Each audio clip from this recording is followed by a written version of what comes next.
honoring her in a Jewish fashion by bestowing upon her a Hebrew name. So it's a welcoming ceremony, even though she's not brand new, right? Right. Good to be with all of you. We have a written text which you don't have, so you're just going to have to listen to us as we read through it.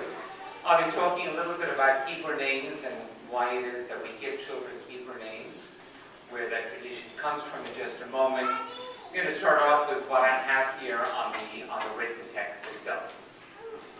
In many cultures throughout our beautiful and diverse world, a name is a special part of a person. It directs our gaze in three directions. Its principal and unvarying function is to identify a particular man or woman. It bestows individuality, it ensouls. But names may also recall the past. Often they convert living persons into memorials to the dead. They may often predict the future, express a hope, foretell a destiny. They carry in some multiple messages. Through names we eavesdrop as the old instruct the young, prepare them to carry the culture, and bless them on their way. We welcome you into the world of light and shade, of work and play, of laughter and tears. All our flowers and all our wine cannot express how happy we are at your birth.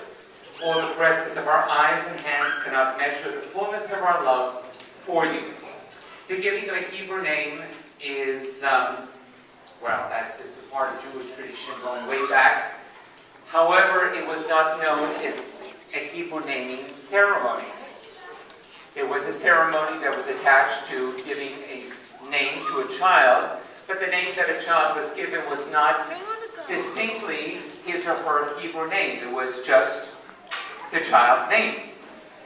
And the Hebrew name was the same name that the child would be known for the rest of his or her life. So there was no distinction between a secular name and a Hebrew name. And that is true for many parts of our world today. In Israel, children don't get secular names and Hebrew names, they just get a name.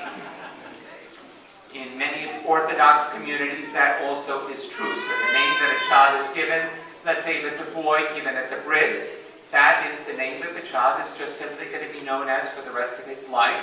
And he may have some nicknames, but that's going to be his name. The giving of a Hebrew name to go along with a secular name is something of fairly recent origin. As we have become, when I say we, I refer to the Jewish people, so they need not to feel excluded. When I speak about we, I'm talking about the Jewish people, as we have become dispersed among the nations and have gradually become more assimilated and acculturated into the lands that we have inhabited. It has become more customary to give a child a name that is more in keeping with the traditions of the land. So a name that is more in keeping with what somebody might be called in the United States or in France or in some other country, wherever it might be. Argentina.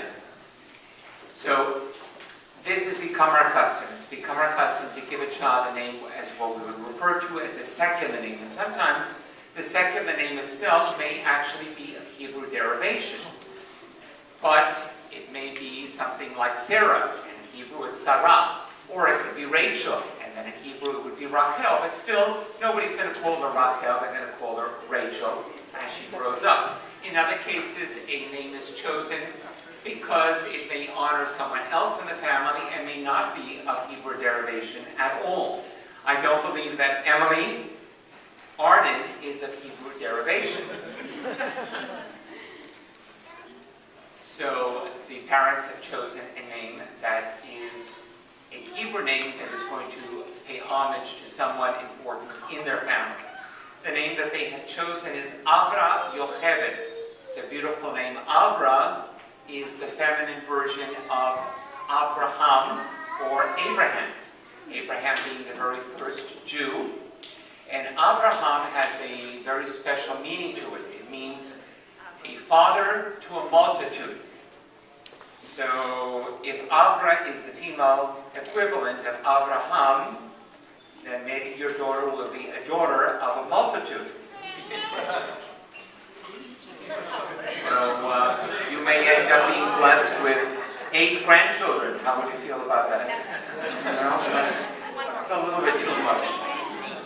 Yocheved is the mother of Moses, so Yocheved is also a wonderful biblical name.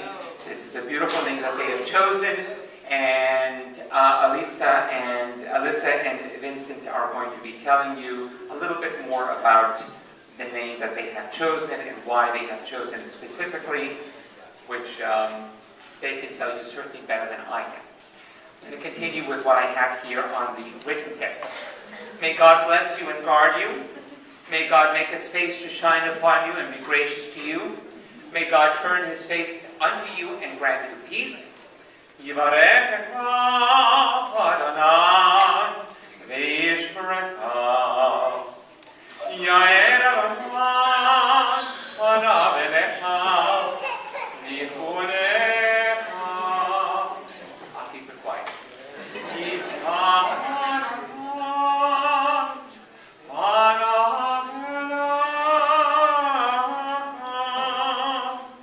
v'yasem lecha.